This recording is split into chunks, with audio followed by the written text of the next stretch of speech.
ხატიანთან ერთად.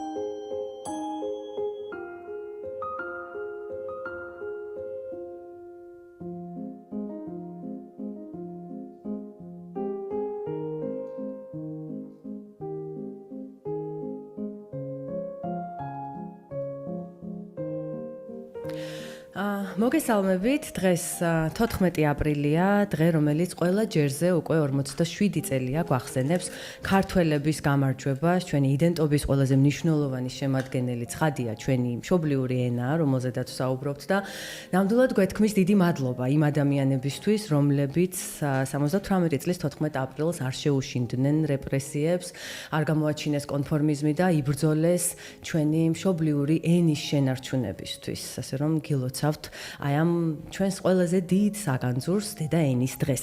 და რადგან დღეს ასეთი მნიშვნელოვანი თარიღია, ჩვენს ქალების რადიომ გადავწყვიტეთ, რომ ძალიან მნიშვნელოვან თემაზე გვესაუბრა და ეს გახლავთ წიგნიერება და შესაბამისად ძალიან საინტერესო სტუმარი გვყავს დღეს ჩვენთან ერთად ექსპერტი განათლების საკითხებში პაატა პაპავაა დღეს ჩვენი გადაცემის სტუმარი. ბატონო პაატა, დიდი მადლობა რომ ხართ დღეს. დიდი მადლობა და მეც გილოცავ.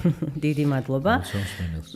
უღრმესი მადლობა. ჩვენი შეხვედრა რადგან ასეთ მნიშვნელოვან თარიღს დავამთხვიეთ, ამ თარიღზე საუბრითვე დავიწყოთ, ალბათ ყველაზე სწორი იქნება.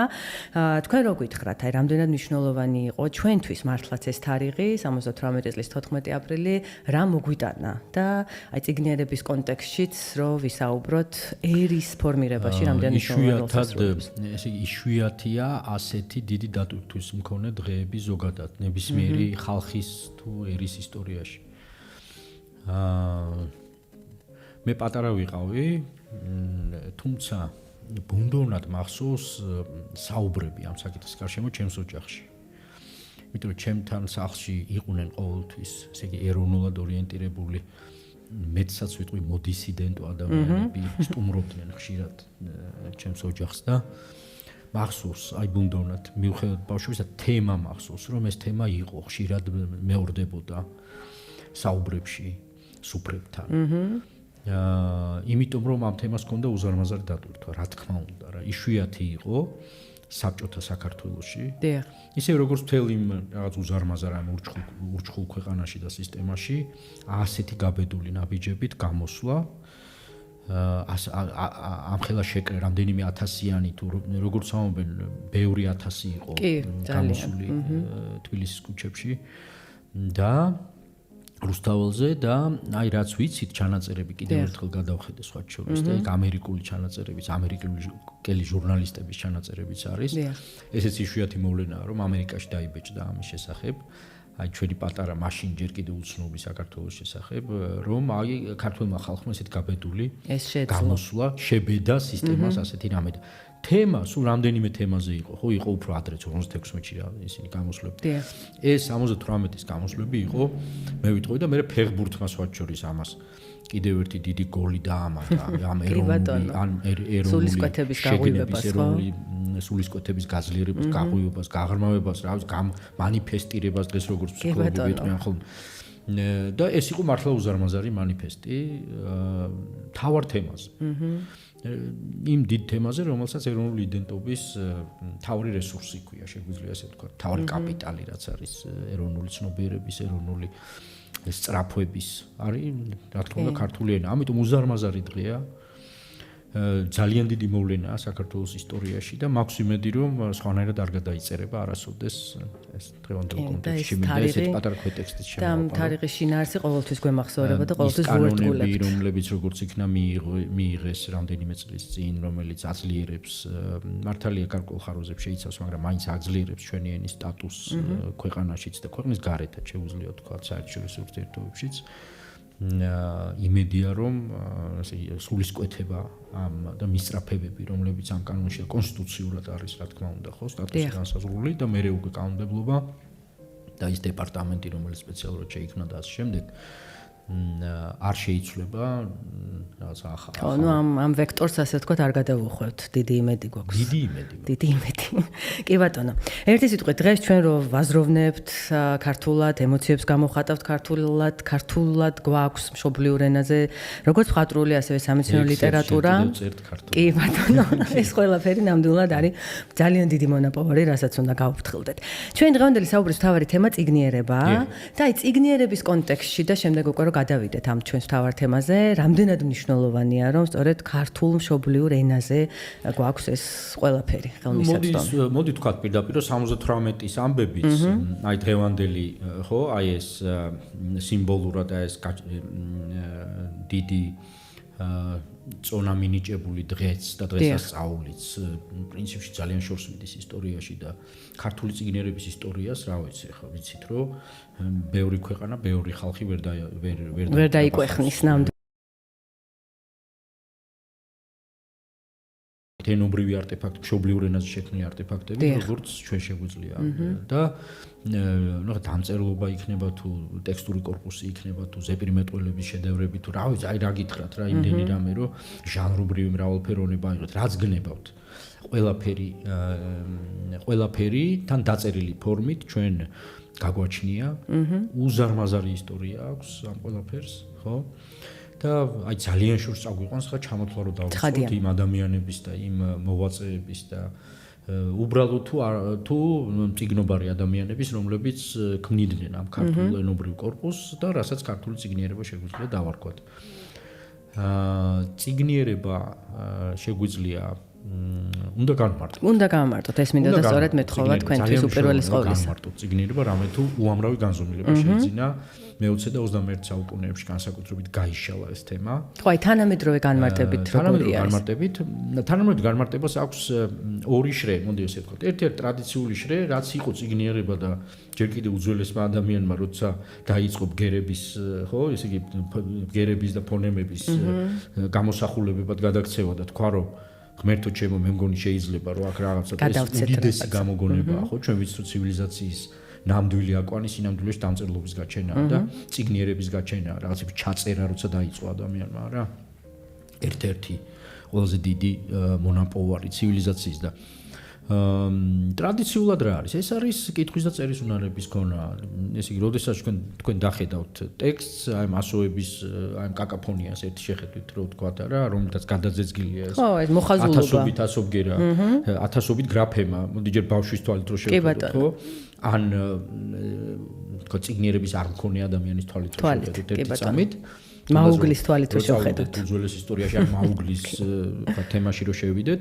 რო შეხედავ, ხო, ესე იგი რაღაცა თვალების ამჭრელი, ამთქვეფი ის არის რაღაცა გაუგებარი სიმბოლოების, რაც გაუგებარი ერთობლიობა არის და აი იქ იწყება რა თქმა უნდა ყველაფერი, როდესაც ხვდები რომ აქ არის რაღაც შინაარსი, აქ ნათქვამია, რაღაც სათქმელია. ვარჩევთ ასე ვთქვათ. ეს არის კომუნიკაციის. ეს არის კომუნიკაციის ინსტრუმენტი, ამიტომ წიგნიერება ტრადიციულად რაც იყო ისევ იმად რჩება, ეს არის ნაწერი ტექსტის ან ნაბეჭდი ტექსტის დეკოდირება. კი ბატონო. შემოვიტანოთ ტერმინები და ვთქვათ რომ ფართო ხო საზოგადოებისთვის გასაგებად რო ვთქვათ ახლა დეკოდირება, ანუ გაშიფრა. იმ დაშიფრული კოდირებული რა სიტყვების წინადადებების სასვენ ნიშნების გაშიფრვა სწორად. კი ბატონო. ხო?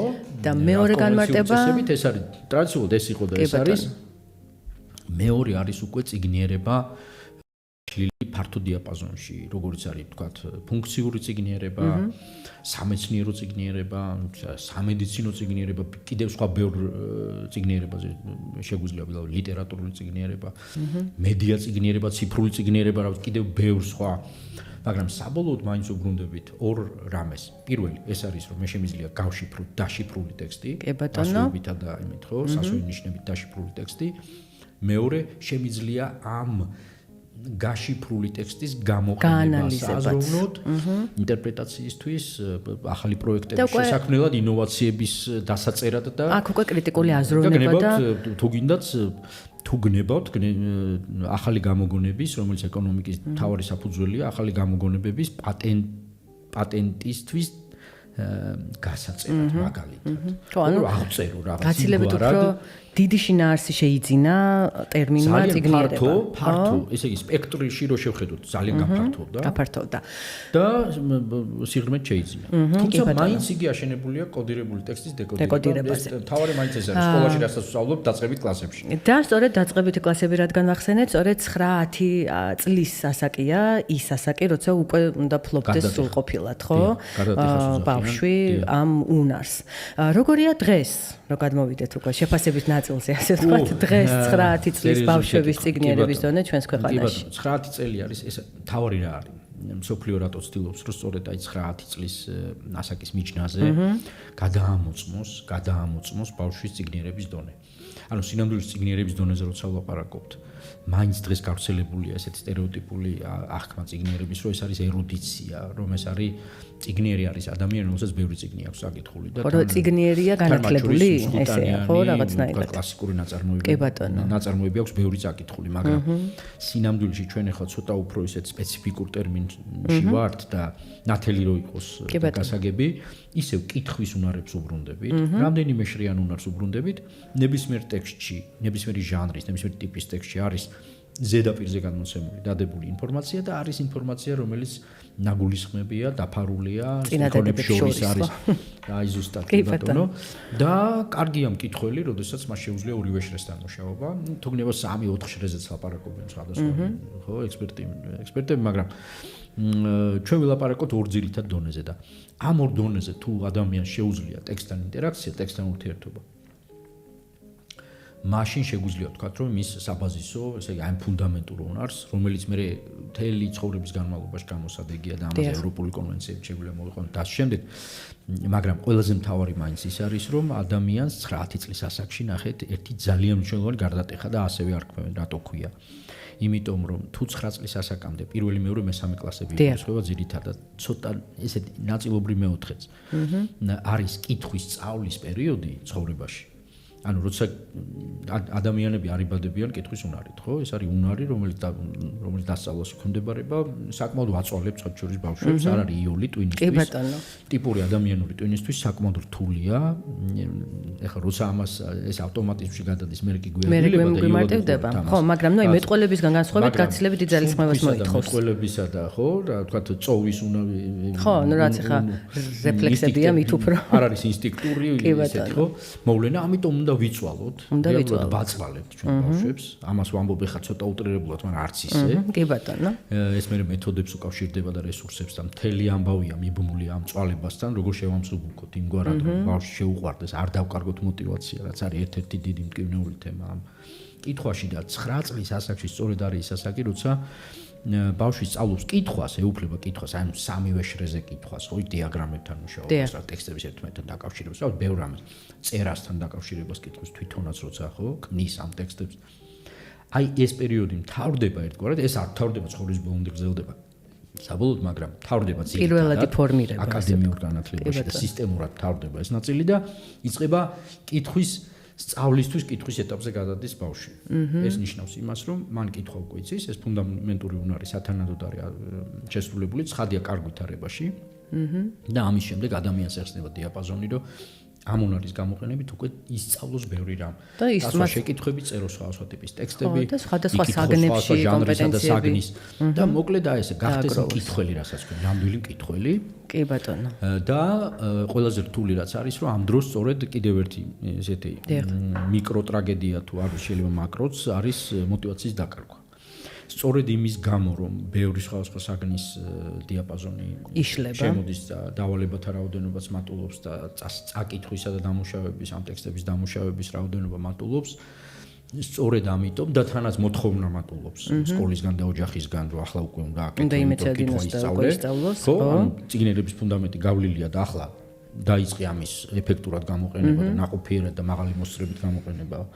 ბევრ სხვა აი აქ უკვე ვაწყდებით და ამას ნახავთ, რა ვიცი, სანათესაურში, სამეზობლოში, შვილებთან ურთიერთობაში, რომ ეს არის სწორედ ის ასაკი, სადაც ერთგვარი ფრუსტრაცია იწყება, რომ ეს უნარი აქამდე ძალიან გემრიელად ვითარდებოდა, ხო, რაღაც ლექსები გვიყვარდა, პატარა მაღაზიაში დავდიოდით რაღაც ფესტივალებზე. ხო, რაღაცებს კითხულობდით, კარგ წიგნებს კითხულობდით და ეხლა უცებ შემოვიდა რაღაც, ხო, მძიმე ლიტერატურა. კი, და ამაზეც უნდა ვისაუბროთ ალბათ თქვენი გამოცხადება ძალიან საინტერესოა. შედეგები არის არასახარბიელო, ყოველთვის ამას ვამბობდი, მე სულ თავიდანვე როცა დაიწყო შეფასებები საერთაშორისო შეფასებებიც მათ შორის, არა მხოლოდ საერთაშორისო. და თითქმის თამამად დასაბუთებით შეგვიძლია ვთქვათ, რომ არ არის სახარბიელო შედეგები. საერთაშორისო საშუალოზე დაბლა ვართ, ვერ გადავწდით, ვერავერ გადავწდით. და რო გითხრათ ესე კვლევიდან კვლევამდე იქ რამდენიმე წლიანი ინტერვალებით ვიცით რომ ტარდება, კვლევიდან კვლევამდე რაღაც პატარა გამარჯვებების მაგვარი ესეთი ისინი არის, მაგრამ თლიანი სურათი მაინც კარგი პიკირება, ესე იგი ვერ გავაკეთეთ ვერცერთს. რა დგას აი ამ პრობლემის უკან? ცოტათი შევეხეთ ამ ყველაფერს, მაგრამ კიდევ უფრო ცუდად ვისაუბრებთ ჩვენი გადაცემის მეორე ნაწილში. სულ რამდენიმე წუთით რეკლამა და რეკლამის შემდეგ კვლავ დავბრუნდებით. წიგნიერებაზე ვსაუბრობთ. ჩვენი სტუმარი გახლავთ პაატა პაპავა, დაგველოდეთ.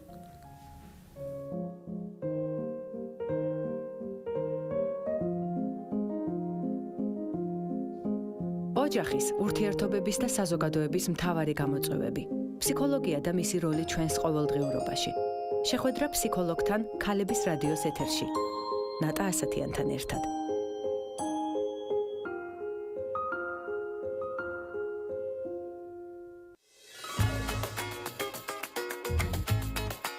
ქალების რადიოს წარმოგიდგენთ ურბანიკი. FM 93 და 1. რეკლამა ქალების რადიოზე. პრემიუმ ხარისხის ავტოგასაროჯის საშუალებების ბრენდი Z-Soul-ს პროდუქტები შექმნილია სწრაფი სილამაზის კონცეფციის მიხედვით. უსაფრთხო, ოქროსფერი და თანაბარი რუჯისთვის. დამზადებულია იტალიაში. Z-Soul ოფიციალურად წარმოდგენილია ავერსის სააფთიაქო ქსელში. ურბანიკისგან ახალი მულტიფუნქციური ბიზნეს ცენტრი ინოფისი უზნაძეზე გთავაზობთ. საოფისე ფართები 20-დან 35,000 კვადრატულ მეტრამდე. მოსასვენებელი სივრცეები 12,000 კვადრატული მეტრი. კვების ობიექტები, რეკრეაციული ზონა 8,000 კვადრატული მეტრი. 580 ავტომობილზე გათვლილი პარკინგი. ფართები როგორც ყიდვით, ასევე იჯარით. დაგვიკავშირდით 291 88 88. მოიგე დაუვიწყარი კრუიზი, MacBook-ი და iPhone-ი. გრანდიოზული გათამაშება Ariel-ის, Head & Shoulders-ის, Pantene-ის და Oral-B-ის ბრენდებზე Nikora სუპერმარკეტში. შეიძინე 20 ლარის პროდუქცია 1 აპრილიდან 15 მაისის ჩათვლით. მიიღე გათამაშების ერთი ბილეთი და გახდი იღბლიანი მომხმარებელი. გათამაშება ჩატარდება 23 მაისს 17 საათზე. რეკლამა ქალების რადიოზე. 2 31 88 88.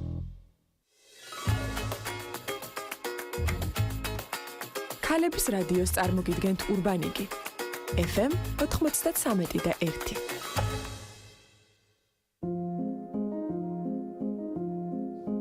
ოჯახის, ურთიერთობების და საზოგადოების მთავარი გამოწვევები. ფსიქოლოგია და მისი როლი ჩვენს ყოველდღიურობაში. შეხვედრა ფსიქოლოგთან ქალების რადიოს ეთერში. ნატა ასათიანთან ერთად.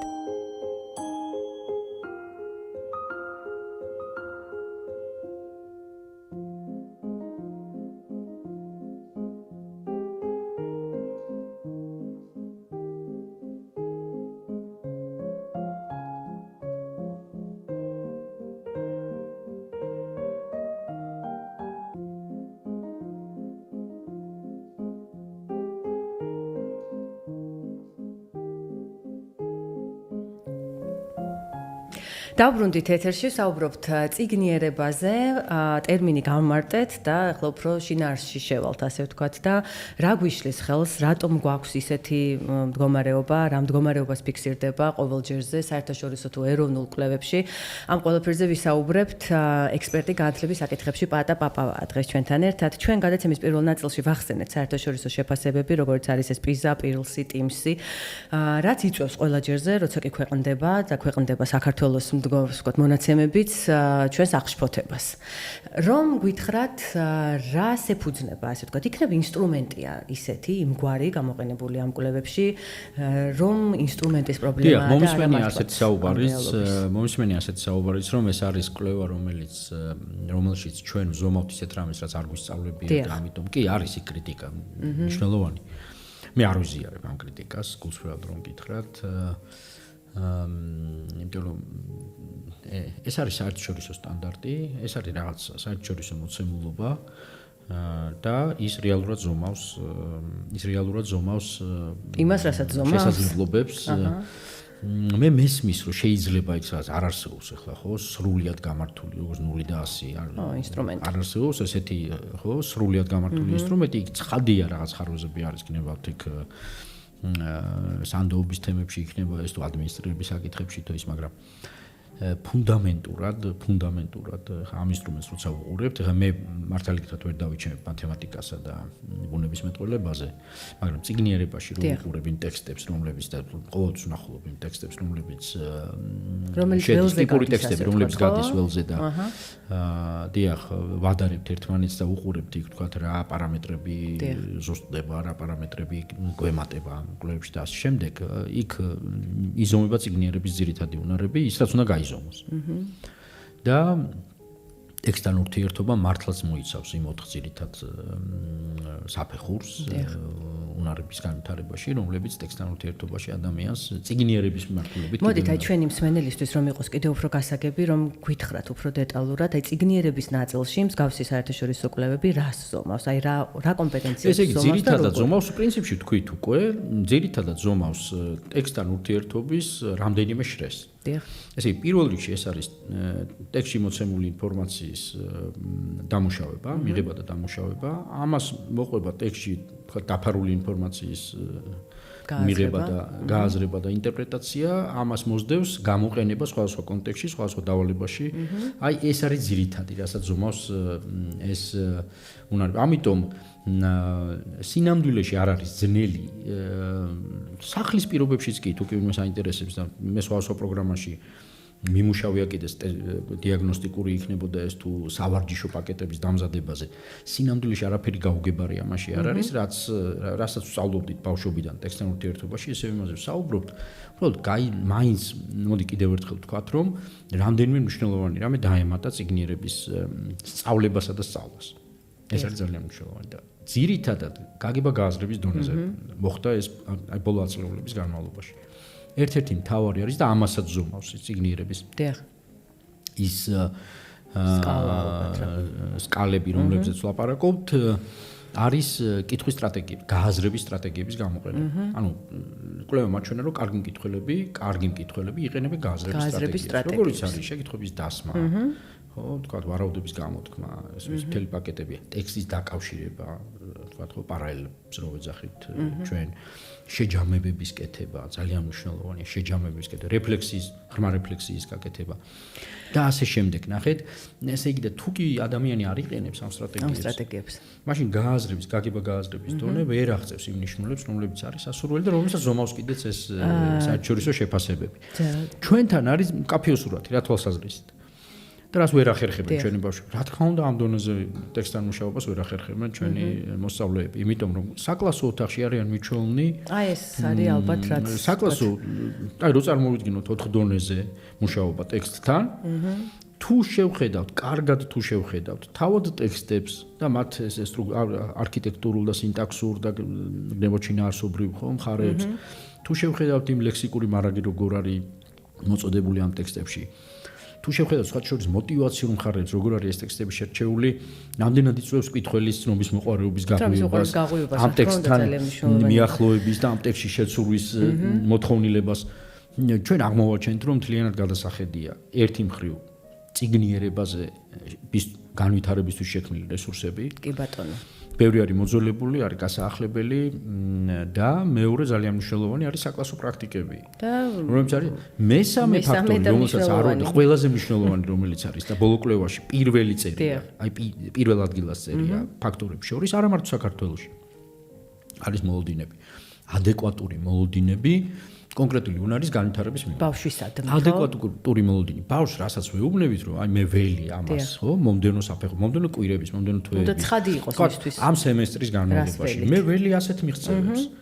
და ვარ თანრწმენის ჩვენებაც არის მნიშვნელოვანი, ხო, რომ დარწმუნებული ვარ. კი, იმიტომ რომ აქ თვითეფექტურობას საერთო ძალისხმევით ეს დადგება ეს წარმატება.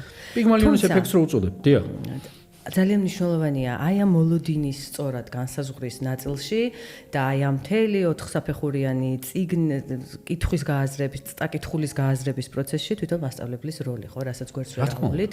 ცხადია, რომ ჩვენ და მე პირადად ვარ ძალიან მადლიერი იმ ყველა თითოეული მასწავლებლის, რომელიც აი ამ წლების განმავლობაში, ამ ხელფასის თუ ამ პროფესიული განვითარების სქემის არსებობა, არარსებობის, რომ ბევრი იმუშავეს და მე რო უთხრეს, რომ დიდი ბოდიში, მაგრამ აღარ გვინდა ახლა თქვენი ეს და ბევრი წნეხის პოლიტიკურად მათი ცუდად გამოყენების ფონზე მაინც მანიპულაციების მიუხედავად რასაც ემსახურებიან და ნამდვილად დიდი მადლობა გვაქვს მთლიანად ამ 65,000 პედაგოგისთვის ამ კორპუსისთვის თუმცა მე მგონი ისიც მნიშვნელოვანია რომ ზოგჯერ ვთქვათ რომ ახლა მათ მიმართაც მოლოდინები გამოხატოთ მათ მიმართ მოლოდინები იმიტომ რომ მოლოდინები ბავშვებზე არ მუშაობს მოლოდინები მუშაობს ხო ბერნარდ შოუ მოლოდინებში იმაზე ხო 8 წლის ბავშვზე არ დაუწერია ეს პიესა და აი ამ შემთხვევაში ზრდასრულ ადამიანზე უფრო მუშაობს მოლოდინები იცით ადეკვატური და სწორად გამოხატული მოლოდინები მენეჯმენტის მხრიდან მართლობის მხრიდან ეს მოლოდინები მე ბოლო წლები არ მსმენია არ გამიგია ერთ-ერთი მთავარი ჩემი მთავარი ერთ-ერთი გზავნილი იყო რომ ეს იყო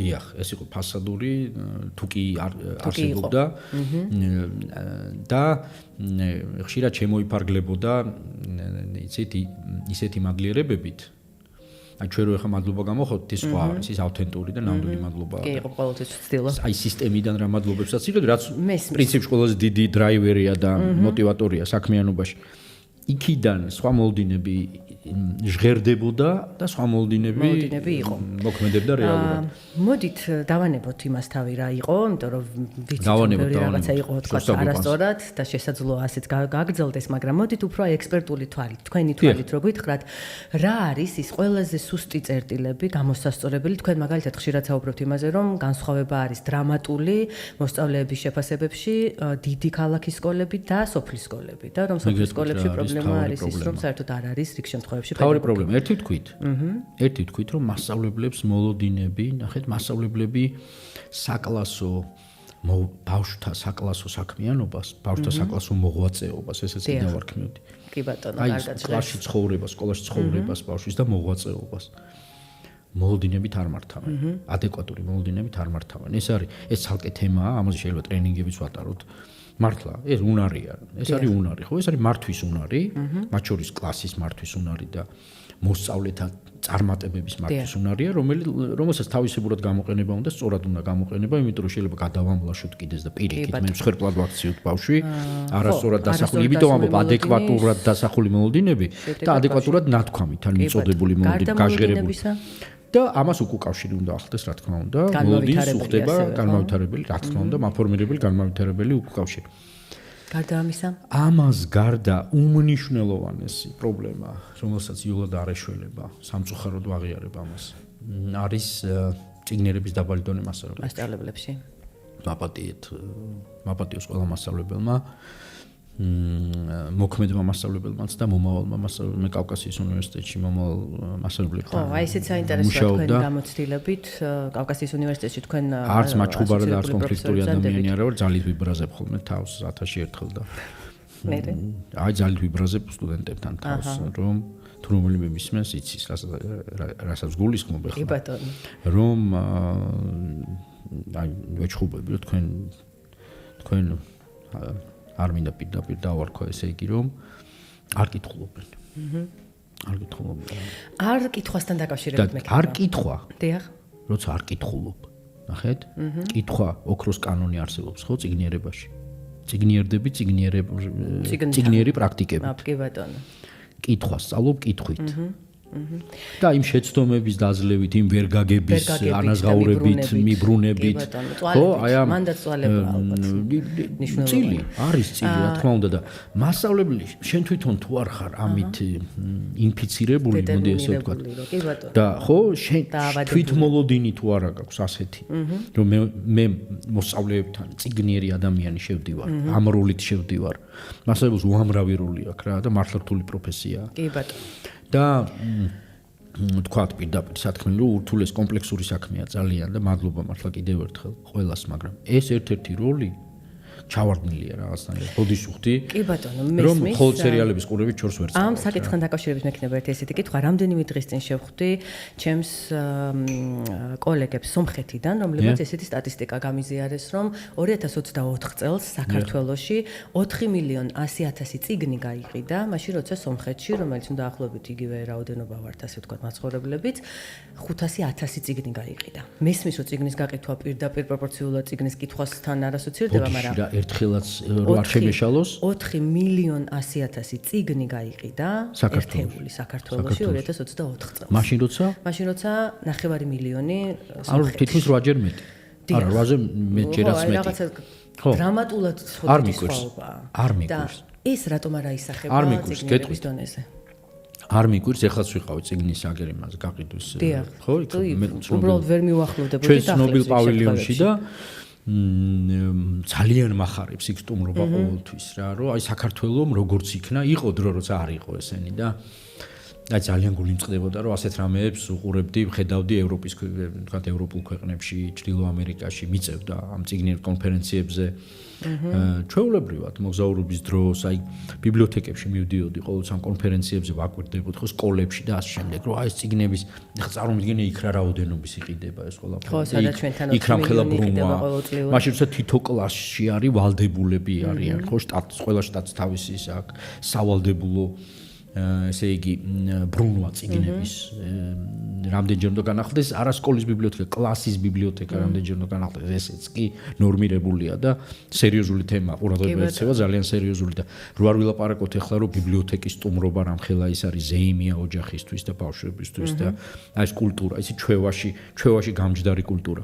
ცხადია იქ იქნება რა წიგნიერების მაღალი დონე და მაღალი მაჩვენებლები და მაღალი ციფრები დაიდება. ეხლა გაყიდვებს რაც შეეხება. მადლობა გამომცემლებს საქართველოში. რო სხვა შორის საკმაოდ სწრაფად მე დარწმუნებული ვარ, შეიძლება სხვა საზოგადოებებში უფრო დიდი დრო წასულიყო ამაზე, მეტი ძალისხმევა და დრო დაჭირვებოდა ამას.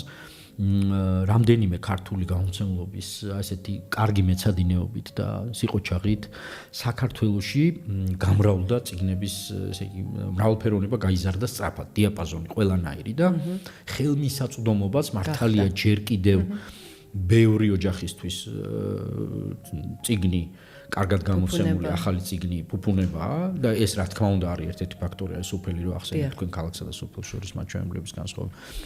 მაგრამ მოდი ეს ვთქვათ, რომ წიგნების სამყარო აღარ არის რაღაც უცხო, იცით, იყო მე 90-იან წლების ნანახი მაქვს და ვიცი რა ხდებოდა, იცით, ხო, კარგად მახსოვს, მე შემიძლია კარგად შევადარო ერთმანეთს ვხედავ განსხვავებებს და მადლობა მართლა გამომცემლებს ამჯერად და ავტორებს, რომლებიც მუშაობენ, თარგმნელებს, რომლებიც თარგმნენ, ილუსტრატორებს, რომლებიც ხატავენ.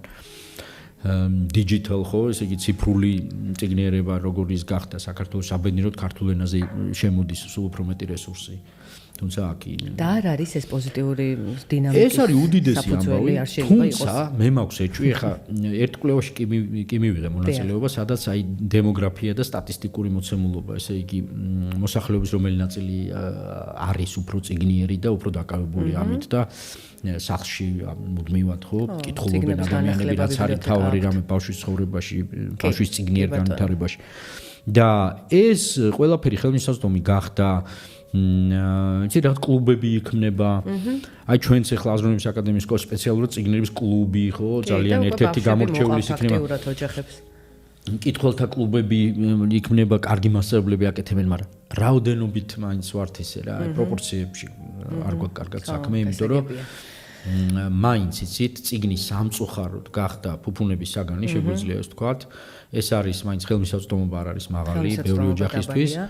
და ამ საქმეზე არის სერიოზულად მისახედი. მე ვიტყოდი რომ მე ვიცი როცა წიგნიერების საკითხებით სერიოზულად დავინტერესდი და ეს საქმე ავირჩიე ჩემი ცხოვრების ერთ-ერთ მთავარი საქმიანობის სფეროდ, ცხადევტრიალებდი იმ ადამიანებთან, გამომცემლებთან, მწერლებთან და ამ შემდეგ განათლების სპეციალისტებთან, რომლებიც ამ საქმეს უკავშირდებიან, ბიბლიოთეკებთან და ამ შემდეგ. ძალისხმევათა გაერთიანება არის ძალიან მნიშვნელოვანი.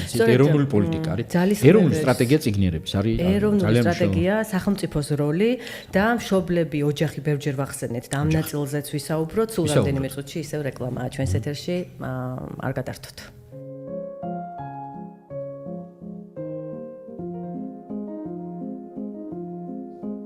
ოჯახის, ურთიერთობების და საზოგადოების მთავარი გამოწვევები. ფსიქოლოგია და მისი როლი ჩვენს ყოველდღიურობაში. შეხვედრა ფსიქოლოგთან ქალების რადიოს ეთერში. ნატა ასათიანთან ერთად.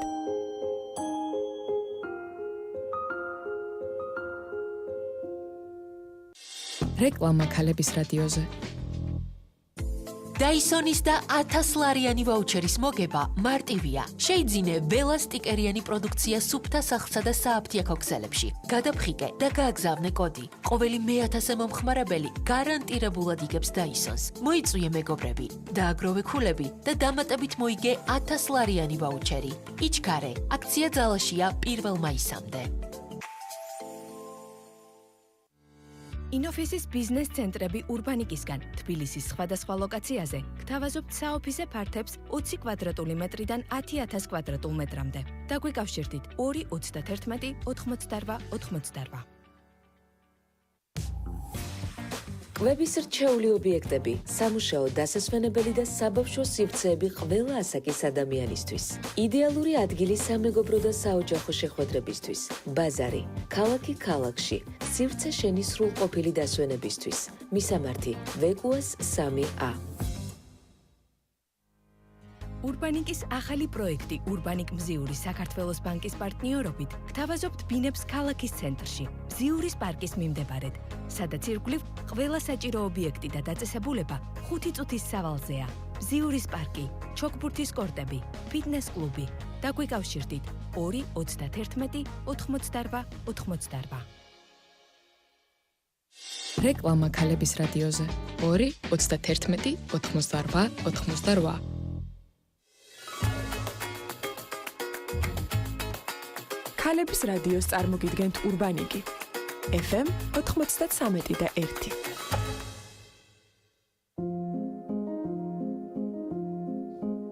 ოჯახის, ურთიერთობების და საზოგადოების მთავარი გამოწვევები. ფსიქოლოგია და მისი როლი ჩვენს ყოველდღიურობაში. შეხვედრა ფსიქოლოგთან ქალების რადიოს ეთერში. ნატა ასათიანთან ერთად.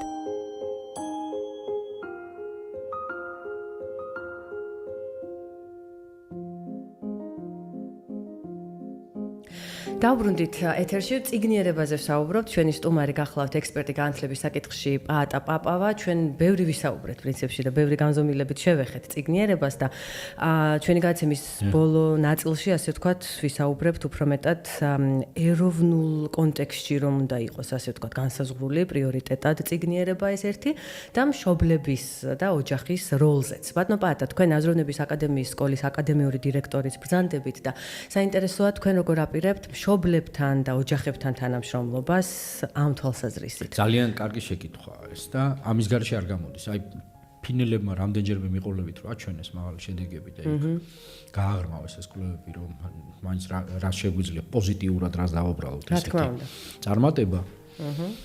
მიადგნენ ესე იგი ოჯახური წიგნიერების ძალიან ძლიერ ფესვებს, ისტორიულ ფესვებს მათ შორის და ფინეთის ისტორიაში იყო რამდენიმე ესეთი მძიმე ბნელი ეპიზოდი, როდესაც ეს ქვეყანა განიცდიდა წნეხებს, პოლიტიკურ წნეხებში იყო მოქცეული სხვადასხვა მხრიდან და აი ლამის ეროვნული და კულტურული თვითგადარჩენის ამოცანაში დადგნენ და აი ერთ-ერთი დიდი რესურსი, რომელიც მობილიზებაც მოახერხეს თავის დროზე ამ ადამიანებმა, დედებმა ძირითადად, იყო შინ კითხვა ბავშვისთვის.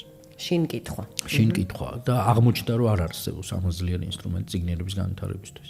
უბრალოდ არ არსებობს. ანუ უნდა დავჭდეთ და ვუკითხოთ. ანუ რაც იყო 100 წლის წინ რაც შეგვეძლო გვეთქვა მშობლებისთვის, თუ კი თქვენ გინდათ რომ წიგნიერი და განათლებული საბოლოო ჯამში და ასევე შემდგარი ხო რეალიზებული. კი ბატონო.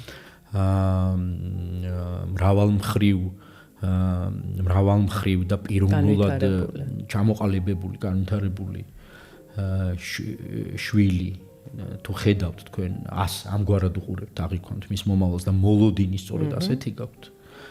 არა მხოლოდ მისგან, არამედ საკუთარი მშობლობისგანაც. თქვენი თავისგან თუ ასეთ მშობლობას ელით, რომელიც ასეთ შვილს ზრდის, რა. არავითარი მორალიზმი აქ არ არის, ესე პრაგმატულად ვლაპარაკობ ახლა. არ გამიგოთ რაღაც იმით. არა, სწორად გასმის. ძალიან პრაგმატულად ვსაუბრობ, თუ თქვენ იმით და შემთხვევით არ ვსაუბრობ, რასაც ვამბობ. ყველა ოჯახში არ არის ასეთი ვითარება და ასეთი ხედვა და ასეთი დამოკიდებულება განწყობები. ყველგან ასე არ არის. თუ თქვენ ასე უყურებთ, ხო, შვილის მომავალს და მის წარმატებას და შემდგარობას ისევ ერთხელაც ვიტყვი ამას, მაშინ ძალიან მნიშვნელოვანია, რომ დაბადებიდან ცოტა ხანში დაიწყოთ შინ მისთვის წაკითხვა. შენ მისთვის წაკითხვა და ასევე თქვენ სხვადასხვა ინტერვიუში ხშირად ამახვილებთ ხოლმე ყურადღებას, რამდენი სიტყვა ესმის 24 საათში ბავშვს. ძალიან მნიშვნელოვანია. ესეც რომ ძალიან მნიშვნელოვანია, ხო? იმიტომ რომ ზეპირ, ხო არსებობს, ეხლა შორს აგვიყვანს და დროს არა გვაქვს რომ მეთოდოლოგიურ მიდგომებზე ვილაპარაკოთ და ისე, მაგრამ არსებობს რამდენიმე მოდელი არსებობს, ხო, ესე იგი კითხვის უნარის განვითარების. და თქვათ ესე მარტივი მოდელი ყველაზე და ალბათ გასაგები. ორი რამის, ესე იგი ორი უნარის თანაკვეთით ერთმანეთზე გადაჯაჭვით იქსოვება წიგნიერება ცხოვრებაში. ერთ-ერთი დეკოდირების უნარი, რომელიც ვახსენეთ უკვე, რომ თქვენ კარგად უნდა შიფრავდეთ, სწორად, სწრაფად, ავტომატურად და გადაბმით უნდა შიფრავდეთ სიტყვებს. ხო, ერთი ეს ძალიან მნიშვნელოვანია. და ამის ამოკითხulis ინტეგრირებას ახდენდეთ, ხო? თქვათ წინადადებების აბზაცების დონეზე და ასე შემდეგ. და მეორე მხარეს რა არის? მოსმენილი უნდა გესმოდეთ. ცოცხალი საუბარი და არა გაჯეტი და არა ხო, ესე იგი მოსმენილის გაგება გააზრება არის ერთი და ებმის ეს მე მარტივი გაგება. ეხა იქ არის კიდე იქ რაღაც კომპლექსური ამბები. მაგრამ მოდი პირდაპირ ვთქვათ, რომ ამ ორი რამის თანაკვეთაზე ტიპურ შემთხვევაში კარგად აიგება ის, რაზეც ვლაპარაკობთ. კი ბატონო. და მოსმენილის გაგება როგორ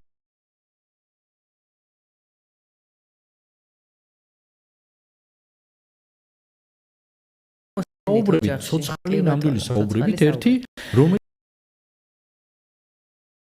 ნახე უფრო ისეთი სპეციფიკური ენა შემოდის მერე და ეს ენა უკვე რაღაც აკადემიური ლექსიკური ერთეულებსაც ჩაირთავს, ამგვარად ეხსნება ბავშვს აი დიდი დერეფანი უკვე წიგნების და დაწერილი ტექსტების სამყაროში. ბატონო პატა, რომ დროზე გაგიშვათ რომ ლექციაზე მოასწროთ, ძალიან არ ვისარგებლოთ თქვენი დროით, ბოლო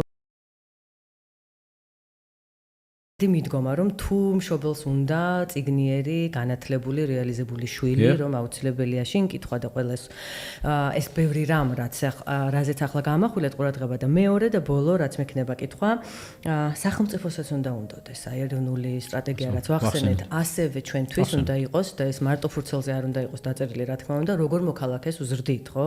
ჩვენ უნდა ვზრდიდეთ სწორედ განათლებულ რეალიზებაზე, თვითრეალიზებაზე, უნარების რეალიზებაზე ორიენტირებულ მოქალაქეს.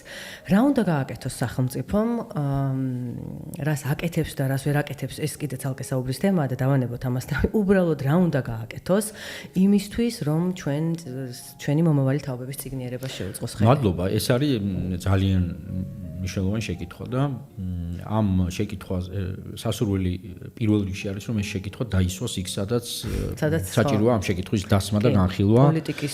შეიქმნა ჯგუფი, რომელიც ამ საკითხზე იმუშავებს, ისევე როგორც იცით, არ იყო ერთ დროს ეგრეთ წოდებული ინკლუზიური განათლების, ხო, თქვათ აი SSM სპეციალური საჭიროების განათლებაზე, მაგრამ დაიწყო ამ თემაზე მსჯელობა და არ არის აუცილებელი რომ ყველაფერი გარედან იყოს პროვოცირებული, იცით და რაღაცა რეფორმა მაშინაა რეფორმა შემიძლია მაინც და მაინც რომელიღაც ხელმოწერილი დოკუმენტი კარნახობდეს, რომ ახლა რაღაც საქმე მისახედი გვაქვს. არა, ასე არ უნდა იყოს სინამდვილეში, აქ ადგილზე, თან მithumetes არსებობს ეს ნება. მომწიფებულია. ქართველი ხალხი არის ის ხალხი, ჩვენ ვართ ის მოსახლეობა, რომელსაც ესმის ამის ძალა და მადლი, წიგნიერების ძალა და მადლი გვესმის საბედნიეროდ. არ არის ეს ის ქვეყანა, სადაც ახსნა გჭირდება. დიდი ხანი უნდა, ხო, თქვათ იაროს კარდა სოფელ და ესე გაუხსნა ადამიანებს, რომ წიგნიერება მნიშვნელოვანია. საბედნიეროდ გავლილი გვაქვს ეს პერიოდი, გადაგორებული გვაქვს, თან როგორმა ადამიანებმა ჩაატარეს ეს ძალიან დიდი ინექცია, მოკლედ ეს პოზიტიურად ვამბობ, რა თქმა უნდა. და ამხელა ხო ეს ქსელი შექმნეს წიგნიერების და მისი განვითარების წინაპირობები. ახლა არის სხვა რამე კიდევ გასაკეთებელი ამის გარდა და მე ვფიქრობ როგორც აი ენით დავიწყეთ რა, თქვა სახელმწიფო ენის პოლიტიკა ყოველთვის არ იყო, ხო? იყო აწლეულები, როცა არ არსებობდა, ასლეულებიც როცა არ არსებობდა და აი რაღაც მომენტში არა ექსპერტებმა სხვა ფანჯრიდან ასე თქვა შეხედეს საკითხს, გავიარეთ ეს საკითხები და როგორც ენის თემა გახდა ხო კონკრეტული პოლიტიკის საგანი.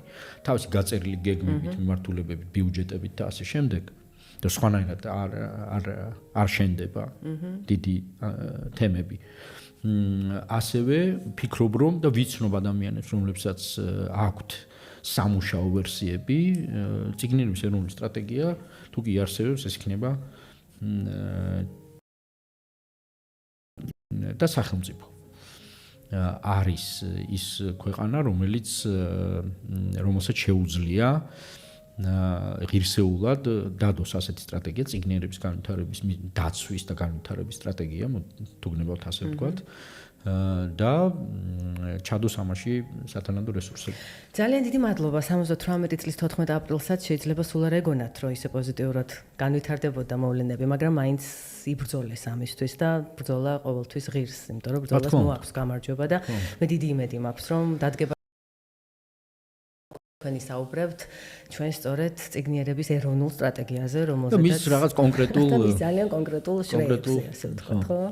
ძალიან დიდი მადლობა. პატა პაპავა იყო ჩვენი გადაცემის სტუმარი. მე ზუსტად ერთი კვირით გემშვიდობებით.